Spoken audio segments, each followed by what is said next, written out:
segala hal yang lain. Atau kesalahan besar, namanya kita sebut sebagai kesalahan mayor. Nah, ini namanya adegan. Jadi gitu ya. Sekali lagi, adegan sudah bukan konsep. Tapi apa yang dilakukan sama aktor? Adegan lagi sedih. Gak mungkin kita tulis, oh dia lagi sedih. Enggak.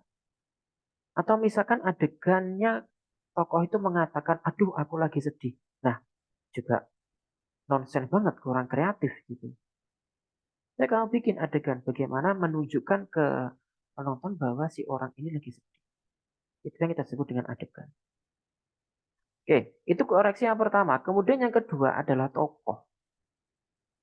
Tokoh. Jadi ada evaluasi yang saya soroti. Yang kedua adalah tokoh. Tokoh itu sewajarnya atau sepatutnya antara tokoh A dengan tokoh B itu memiliki perbedaan yang mencolok. Di proposalmu kemarin banyak sekali kamu menyebutkan tokoh A, tokoh B, tokoh C, karakteristiknya. Tokoh A baik hati, tokoh B baik hati, tokoh C baik hati. Nah, pertanyaan saya adalah, lalu apa bedanya tokoh A, B, C ini tadi? Setiap orang punya karakteristik dan setiap tokoh pun juga punya karakteristik. Tugasmu adalah membuat perbedaan. Perbedaan tiap tokoh. Sehingga pada saat tokoh itu in frame, orang langsung paham, oh ini tokohnya kayak gini. Oh ini karakternya kayak gini. Oh ini tokoh A, oh ini tokoh B. Meskipun dia diperankan oleh satu orang. Banyak ya kita melihat ya, film atau sinetron itu yang pemerannya satu orang tapi dia menjadi beberapa tokoh. Jadi bukan karena hanya dengan kepintaran si aktor saja, tetapi juga kepintaran sutradara, kepintaran si penulis skenario dalam membentuk karakter yang berbeda. Contoh, tokoh A. Tokoh A. Misal orangnya baik. Tokoh B. Orangnya juga baik. Boleh. A baik, B baik. Boleh. Sama-sama protagonis. Jadi ada istilah protagonis ya. Nah biasanya ini peran-peran baik. Kalau peran-peran jahat biasanya kita sebut sebagai antagonis. Boleh. Si A baik, si B juga orangnya baik. Tapi harus lu bedain. Contoh si A ini orangnya rapi. Sehingga kemana-mana pakai kemeja. Si B ini misal orangnya casual. Gimana-mana pakai kaos. Ini si A kemana-mana pakai sarung. Misalkan iki santri. Si B kemana-mana pakai celana pendek. Misal gitu. Ini anak kampus. Misal si A ini mas-mas Jawa. Ini si B misal anak timur. Nah, mereka sama-sama protagonis. Mereka sama-sama baik. Tapi karakternya beda. Jadi cara ngomongnya aja udah beda. Mas-mas Jawa sama anak timur. Yang biasanya ngomongnya beta-beta itu. Beda. Sama mas-mas Sunda beda lagi. Nah, tugasmu adalah membentuk karakter yang berbeda ini tadi. Itu ya, evaluasi untuk penokohanmu. Karena kelemahan Anda di proposal kemarin adalah di penokohan ini. Anda belum mendeskripsikan apa sih perbedaan yang utama dari masing-masing tokoh. Sebenarnya diizinkan kamu mengambil karakter temanmu, misal karakter teman sekelasmu, kamu mengambil karakteristik dosenmu, itu boleh. Tetapi ingat, dosen satu dengan dosen yang lain itu harus kamu bedakan. Semakin tajam perbedaannya, itu semakin baik. Jadi semakin tajam perbedaannya, itu semakin, dan itu tugasmu. Oke, ini untuk evaluasi tentang penokohan. Jadi ini ya, perbedaan antara A dan B, tokoh A dan tokoh B itu harus benar-benar fix, benar-benar tajam. Sekali lagi ya, meskipun satu, dua, tiga tokoh itu diperankan oleh satu aktor, itu tidak apa-apa. Banyak kok hal seperti itu kita jumpai di film-film. Kemudian yang ketiga adalah, apa ini tadi? Promosi, konten promosi. Justru the big question-nya dari projectmu ini adalah promosi. Kamu anak Bitkom. Tugasmu adalah promosi.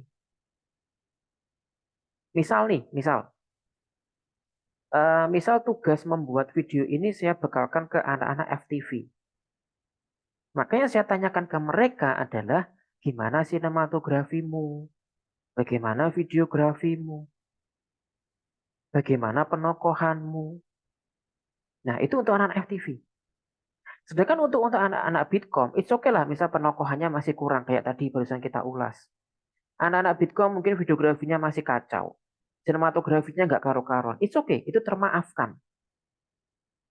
Termaafkan. Karena emang itu bukan bidangmu, bukan bidangnya anak Bitkom. Tetapi bidangnya anak Bitkom ada di promosi ini. Bagaimana kalian membuat video itu, membuat tayangan itu, ada konten promosinya. Jadi kalau promosi ini iki salah, ya tidak termaafkan. Oh bidangmu kok, bidangmu itu Bitkom, tujuanmu adalah untuk promosi.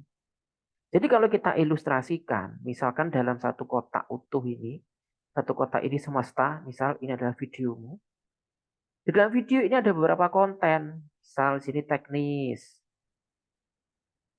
hal-hal teknis yang kita udah bicarakan kemarin, misalkan lighting, pergerakan kamera, komposisi, itu kita bentuk sebagai elemen teknis. Kemudian kamu juga punya elemen cerita, yang kamu bentuk sebagai ide cerita. Kamu juga punya elemen promosi. Nah, ini elemen promosi ini yang kemarin belum terjawab. Hampir semua proposalmu yang masuk itu kamu belum mengatakan elemen promosinya di mana. Padahal yang terpenting untuk anak Bitkom adalah promosinya ini. Entah kamu nanti menggunakan disiplinnya hard atau soft sell. Boleh saja. Konten promosi contoh saya ambil ini. Eh, mungkin Anda pernah lihat iklannya sirup marjan itu ya. Iklan sirup marjan itu kan membuat kita menikmati videonya. Nggak terasa padahal itu adalah sebuah promosi. Dan iklannya marjan juga nggak ngomong. Sirup ini enak lah, sirup ini seger lah, sirup ini manis lah. Dia nggak ngomong kayak gitu. Tiba-tiba setelah adegan monster perang gitu misalkan, tiba-tiba ya sudah pendekarnya menang, pesta, minum sirup. Ya sudah, ya itu konten promosinya. Tapi ngena. Nah itu yang kita sebut dengan soft sell ya. Gitu. Tujuanmu tuh itu.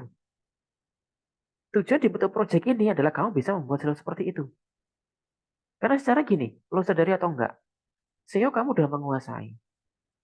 Ads kamu udah menguasai. Sosial media marketing kamu udah menguasai. Nah, semuanya itu tapi masih terpecah-pecah. Penyakitnya anak vokasi UB itu gitu. Masih terpecah-pecah, belum membentuk satu kesatuan. Jika di mata kuliah ini salah satu tujuan mata kuliahnya adalah membentuk kesatuan dari semua skill-skill yang sudah kamu dapatkan. Termasuk ini, skill videomu, skill promosimu, skill tulisanmu. Kan kamu udah diajari copywriting, ya tulislah. Bagaimana membentuk cerita, bagaimana membentuk skenario, dari skill menulis. Skill editing, skill multimedia udah kamu dapetin di semester kemarin. Sekarang lo tunjukin sejauh mana lo punya skill. Nah gitu. Ini harus terjawab ini. Promosinya di mana ini? Nggak iso enggak iki harus terjawab. Ya, saya ada satu contoh ini ya. Saya berikan satu contoh video. Silakan Anda nikmatin. Nah, di video ini ya seperti yang kamu bikin dalam artian membuat satu tayangan, tetapi tetap ada konten promosinya. Tetap ada, tapi nggak secara eksplisit. Dia tidak secara vulgar mengatakan dia sedang promosi. Oke.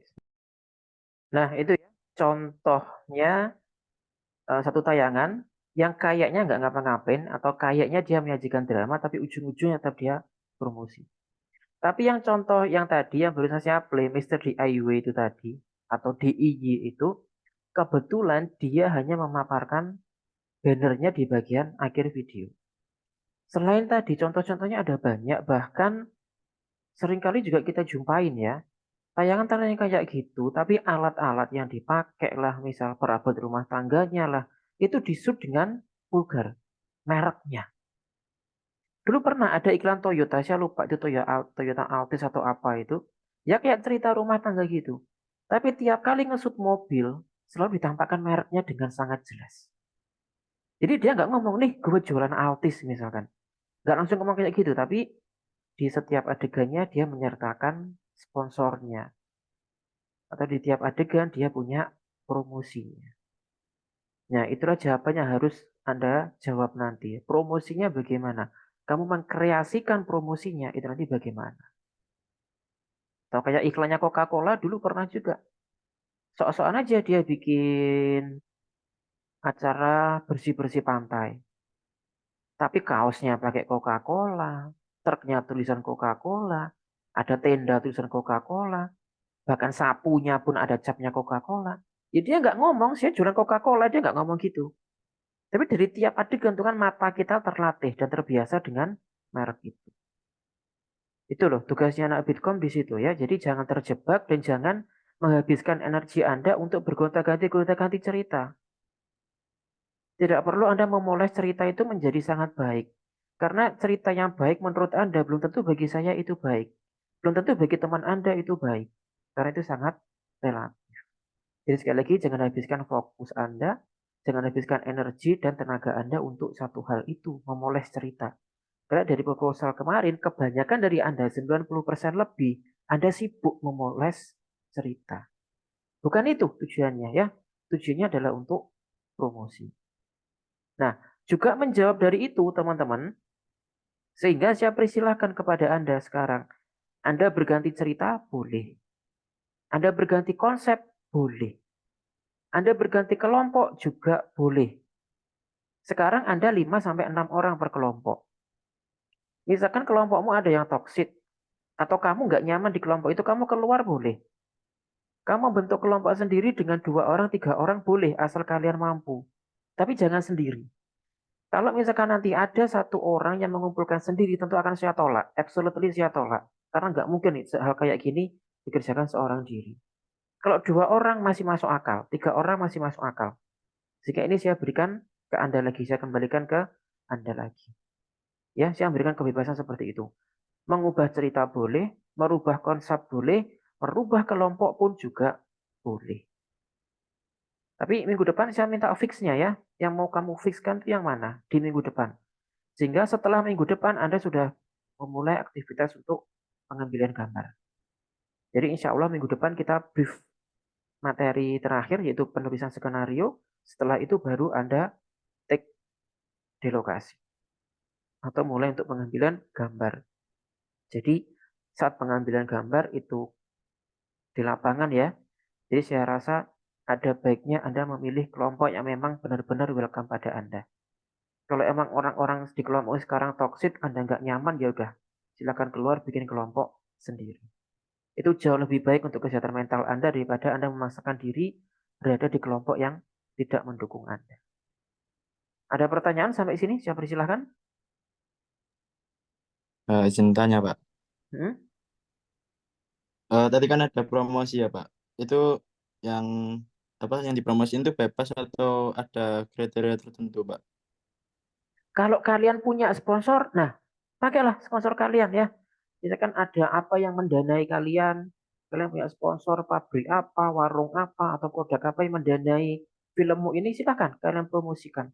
Tetapi jika belum pada tahap itu, ya bebas lah ya. Asal yang penting, bagi saya yang penting produkmu itu halal. Halal loh ya. Sekali lagi, absolutely halal. Haram gak oleh, subhat juga gak boleh. Halal, utuh halal. Boleh. Baik, Pak. Hmm. Ada pertanyaan yang lain?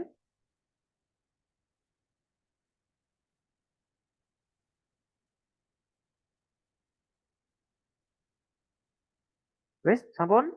Oke, jika sudah, saya akhiri. Terima kasih atas kehadirannya.